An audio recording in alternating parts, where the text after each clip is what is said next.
And some good news for the oil and gas industry. North Dakota saw a slight increase in production in July. The state saw roughly 2,150 more barrels a day compared to June, sitting at just under 36 million barrels for July.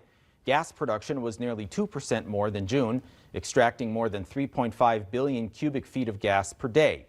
At today's director's cut, state officials said the Bison Express project is still set to be completed by next March.